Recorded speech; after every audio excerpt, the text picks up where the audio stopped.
Voilà, donc chapitre suivant pour les troisièmes, le chapitre de statistiques. Donc normalement ce chapitre de statistiques est censé se baser sur la planche de Galton, mais comme du coup le programme a été un petit peu perturbé, je vous ai envoyé des questions, certains y ont répondu, d'autres non, c'est pas grave, j'ai fait avec les réponses obtenues.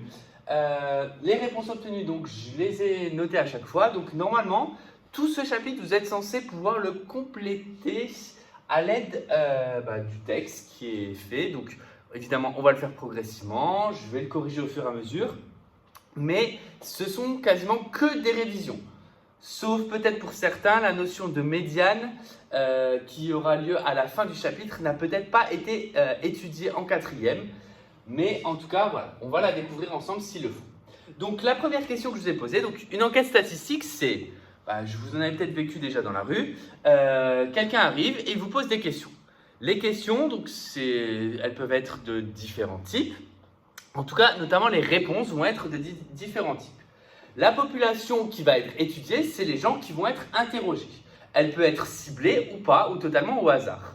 Donc généralement, une des premières choses quand on remplit un questionnaire, c'est est-ce que vous êtes un homme, une femme, et votre âge, pour savoir un petit peu la catégorie dans laquelle vous placez suivant les réponses et les questions auxquelles vous répondez. Et après, ça peut être la catégorie socio-professionnelle, c'est est-ce que vous êtes étudiant, vous travaillez au chômage ou autre, pour savoir un petit peu si vos réponses rentrent dans un certain cadre. Ici, moi, du coup, la population que je vais étudier, c'est vous, les troisièmes. Et je vous ai posé des questions par rapport notamment au confinement. Donc la première chose, c'est pour avoir un retour sur ma pratique, qu'est-ce que vous pensez de cette façon de fonctionner et d'y mettre une note de 0 à 5. La note de 0 à 5, évidemment, 0 c'était une pas bonne note, 5 c'était une très bonne note, et j'ai essayé d'y mettre des explications en sachant très bien que voilà, les nuances vous ont parfois perturbé, mais c'est pas grave. L'idée c'était d'avoir des réponses, et j'ai vu qu'il y avait quand même beaucoup de réponses identiques, donc on en reparlera. Donc sur une échelle de 0 à 5, 0 signifiant que vous êtes complètement perdu et vous ne comprenez rien, donc certains n'ont peut-être pas répondu mais auraient peut-être répondu 0. 1, c'est trop difficile à suivre le rythme parce que du coup, même avec YouTube, le cahier de texte, ça fait différentes choses à gérer. Si vous n'êtes pas à jour, vous avez eu peut-être du mal à vous rattraper et ça, il faudra qu'on voit avec vous comment on peut faire pour ceux qui ont répondu 1 pour rattraper le retard. 2, au final, ouais, c'est moyen parce que c'est quand même embêtant d'envoyer des choses avec l'informatique. C'est un petit peu compliqué l'informatique. 3, YouTube c'est bien, mais du coup, il n'y a pas d'interaction. C'est-à-dire que là, je suis en train de parler, je suis en train de faire un monologue, mais je ne dis pas par exemple à Eliade Seter. Ou voilà, donc des choses comme ça. Ou évidemment, je n'ai pas le silence quand je pose une question ou 3B. Ah bah si, je l'ai quand même, tiens, c'est bizarre. Voilà, donc il manque une certaine interaction. 4, c'est la réponse que vous avez principalement choisie, on verra au niveau de la moyenne, c'est quand même bien comme principe, mais évidemment, là vous me voyez au travers d'une caméra, mais c'est quand même mieux de me voir en vrai, je le comprends. Et enfin, 5, personne n'a répondu 5, alors là par contre si je vous vois un jour, si je vous croise un jour là, regardez-moi bien, ça va chier. Comment ça, j'assure pas? Comment ça, il n'y a personne qui a dit que c'était génial cette façon de procéder? Non mais n'importe quoi. Vous me voyez là? Je suis là, voilà. C'est génial. Normalement, vous auriez dû tous répondre 5. Et personne ne l'a fait. Donc je vais quand même peut-être me remettre en question. Donc, voici les réponses. Donc, vous voyez que les réponses se présentent sous un format totalement brut. C'est-à-dire c'est une liste de nombres ici. Parce que ce qu'il faut savoir ici, c'est que donc, la population étudiée, c'est les personnes à qui on pose la question, c'est-à-dire c'est les élèves de 3e. Donc là, j'ai posé les questions aux 2 classes de 3e confondues. Donc là, c'est les élèves de 3e de Monsieur B.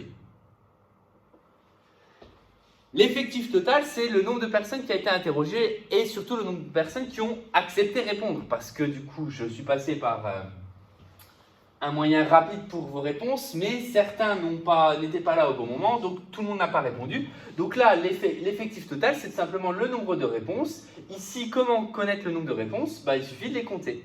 Et donc du coup, vous voyez déjà, premier inconvénient d'une liste brute, c'est de compter les réponses. Donc ici, 1, 2, 3, 4, 5, 6, 7, 8, 9, 10, 11, 12, 13, 14, 15, 16, 17. 17, c'est en 3B. 18, 19, 20, 21, 22, 23, 24, 25, 26, 27, 28, 29, 30, 31, 32, 33, 34, 35, 36, 37, 38. Donc 38 au total. Donc il y a 38 réponses. Donc l'effectif total, il y a 38 personnes qui ont répondu. Le caractère étudié, c'est la question qu'on pose. La question qu'on pose, c'est du coup ici la note mise. Donc ici, le caractère étudié, c'est un caractère qui est un nombre. Donc ici, c'est un caractère qu'on va appeler un caractère quantitatif. Parce que quand la réponse est un nombre, on va pouvoir faire des calculs, quantifier les choses. Quand la réponse est un mot, ça va être une qualité. Donc par exemple, j'aurais très bien pu vous poser quelle est la plus belle qualité de Monsieur B. Je pense que c'est le fait d'être prétentieux. C'est une bonne qualité, ça. Est-ce que je le suis vraiment? Bonne question. Donc, le caractère étudié, il est quantitatif.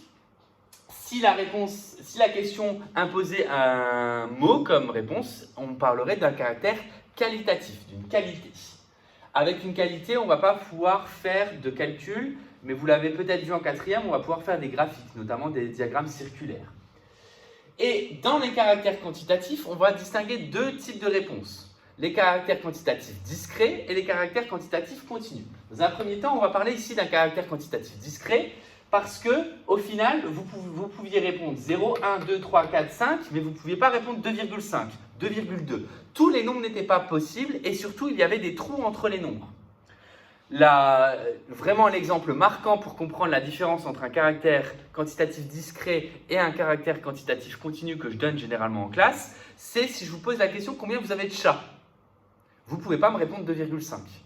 Donc du coup là c'est bien un caractère quantitatif discret. Continu, c'est par exemple quelque chose qui est tellement précis qu'on pourrait donner toutes les réponses possibles et du coup on va utiliser ce qu'on appelle le rangement par classe pour dire qu'une classe d'individus va se ranger dans tel intervalle. Donc là, par exemple, c'est la taille d'un individu. Ça pourrait être le poids, ça peut être un temps. Donc en l'occurrence, là, je crois que dans la question que je vous ai posée, c'est un temps pour le caractère quantitatif continu. Donc là, continu, c'est juste que le panel de réponses peut être infini. Et enfin, on va du coup pouvoir compléter ce qu'on appelle un tableau d'effectifs. Compléter un tableau d'effectifs, c'est souvent comme ça que vous allez recevoir les données d'un exercice. Un tableau d'effectifs, c'est transformer les données brutes en quelque chose de rangé. Parce que quand vous rangez les choses, c'est plus facile après de s'organiser à faire les calculs. Et donc du coup, réussir à remplir un tableau d'effectifs, c'est réussir à transformer cette liste-là qui est peut-être imbuvable et franchement voir quelque chose, à part qu'il y a beaucoup de 4, c'est compliqué, en quelque chose d'organisé. L'effectif, c'est donc le nombre de fois où la personne a répondu, par exemple, 0. Donc, combien il y a de personnes ici qui ont répondu 0? Il n'y en a pas. Donc, c'est 0. Combien de personnes ont répondu 1? Alors, je regarde dans la liste et je vais les barrer. Il y en a 1, 2. Donc, ici, l'effectif, c'est 2. Combien de personnes ont répondu 2? Il y en a 1, 2, 3. Combien de personnes ont répondu 3? Il y en a 1. Combien de personnes ont répondu 4? On va le déduire. Et combien de personnes ont répondu 5? Il y en a malheureusement 0. Donc ici, pour savoir combien de personnes ont répondu 4, je peux compter, mais je sais aussi que l'effectif total c'est 18. L'effectif total c'est le nombre de personnes qui ont répondu, mais c'est également le nombre de personnes le nombre de réponses au total. Donc si j'additionne toutes les cases, je suis censé trouver 38. Or là, si j'additionne toutes les cases, je trouve 6. Donc ça veut dire que normalement, en recomptant, il y a 32 personnes qui ont répondu 4. Donc on peut vérifier 1, 2, 3, 4, 5, 6, 7, 8, 9, 10, 11, 12, 13, 14, 15, 16, 17, 18, 19, 20, 21, 22, 23, 24, 25, 26, 27, 28, 29, 30, 31, 32. Donc, le compte est pris. L'effectif cumulé croissant, ça nous servira dans le dernier paragraphe. C'est pour cet effectif va être pour répondre à la question combien de personnes ont répondu une note moins de 0, moins de 1, moins de 2, moins de 3. Donc c'est-à-dire que ici, c'est par exemple, si je prends l'exemple là, il va y avoir 6 personnes. Pourquoi 6? Parce que l'effectif cumulé croissant correspond à répondre à la question combien de personnes pensent que la note attribuée à M. B est moins bonne que 3. C'est-à-dire, on va prendre tous ceux qui ont 3 et moins. Donc ici, si on fait le calcul pour 0, combien il y en a 0 ou moins? Ben, évidemment, il y en a 0. Pour 1 ou moins, il y en a 2. Et c'est là que ça devient intéressant, pour 2, combien de personnes ont répondu 2 ou moins? Il y en a 5. Comment j'ai fait pour trouver 5? J'ai fait tout simplement 2 plus 3. Donc là, la façon de remplir l'effectif cumulé croissant, ça va être à chaque fois la même. Vous allez prendre la valeur ici et ajouter avec celle en diagonale pour obtenir celle d'en dessous. C'est-à-dire comment j'obtiens 2? Vu que c'est 1 ou moins, bah je prends 0 plus 2. Ici, pour obtenir 5, je vais prendre 2 plus 3.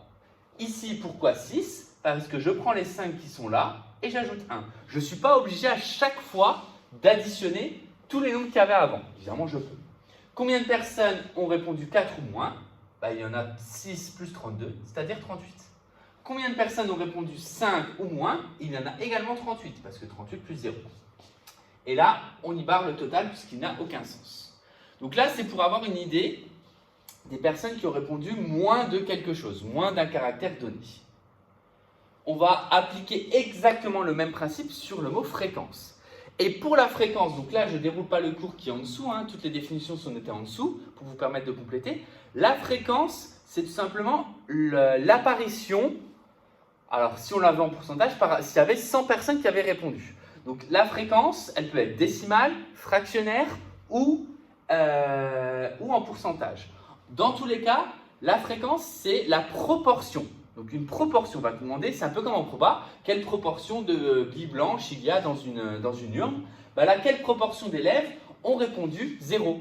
Il y en a 0 sur 38. Quelle proportion ont répondu 1? Il y en a 2 sur 38. Quelle proportion ont répondu 2? Il y en a 3 sur 38. Et là, on est dans de la proportionnalité. C'est un tableau de proportionnalité. Quelle proportion ont répondu 3? Il y en a 1 sur 38. Quelle proportion ont répondu 4? Il y en a 32 sur 38. Et quelle proportion ont répondu 5? Il y en a 0 sur 38. Proportion totale, c'est 38 sur 38, c'est-à-dire 1. Si je veux maintenant en pourcentage, comment je fais? Je vais le faire pour une case en particulier. Je vais le faire par exemple pour le 3 sur 38. Si je veux la réponse là en pourcentage, ou alors je vais même tous les faire. 0 sur 38, ça va donner 0%. 2 sur 38. Pour l'avoir en pourcentage, ce que je vais faire, c'est que je vais calculer justement cette fraction décimale approchée et je vais multiplier par 100 pour justement l'avoir en pourcentage. Donc là, pour avoir la proportion sur 100, je me pose la question 2 sur 38 est égal à combien sur 100? C'est un tableau de proportionnalité. Si j'avais un moyen facile de passer de 38 à 100, pas de souci. Là, j'en ai pas. Donc évidemment, on peut faire un petit produit en croix ou alors tout simplement calculer la valeur décimale 2 sur 38. 2 sur 38, ça va nous donner 0,0526. Donc allez, à la limite, on va mettre deux chiffres après la virgule. 2 sur 38, ça va être environ 5,3% ou 5,26% si vous voulez. Plus on va être précis dans les détails, plus à la fin, on va se rapprocher de 100%. 3 sur 38 de la même façon, je vous laisse le faire. 3 sur 38, ça va donner environ 7,9%. 1 sur 38, 1 sur 38, comme c'est de l'improportionnalité, c'est censé être la moitié de 5,3%. Mais comme on est dans des valeurs arrondies, on sera un peu moins. 1 sur 38, ça fait environ 2,6%. Ensuite, 32 sur 38, ça va donner environ 84,2%. Et normalement, quand on additionne tous ces pourcentages, on est censé retrouver 100%. Ainsi, si j'utilise les valeurs des pourcentages plutôt que les valeurs des fractions, les fréquences cumulées croissantes, ici je vais avoir 0%. Ici, pour avoir le résultat là, j'aurai donc 0% plus le pourcentage de 2 sur 38, donc 5,3%. Ici, je vais avoir le 5,3% auquel je vais ajouter le 3 sur 38, donc le 7,9. 5,3 plus 7,9, ça fait donc 13,2%. Auquel je rajoute encore le 1 sur 38, donc le 2,6%, donc ça va donner 15,8%. Et enfin, je rajoute normalement le 84,2%, et là, je suis censé trouver 100%. Voilà comment compléter un tableau d'effectifs cumulés croissants. Déjà un tableau d'effectifs, un tableau de fréquences. Donc si on vous parle d'effectifs, c'est un nombre. Si on parle de fréquence, c'est une proportion. Cette fréquence, souvent exprimée en pourcentage. Et effectifs cumulés croissants et fréquences cumulées croissantes, ça c'est vraiment deux choses nouvelles qui nous serviront à la fin du chapitre quand on va calculer médiane. Voilà pour cet premier exemple. On va devoir en calculer la moyenne et voir comment calculer la moyenne, mais je ferai ça du coup dans une vidéo suivante.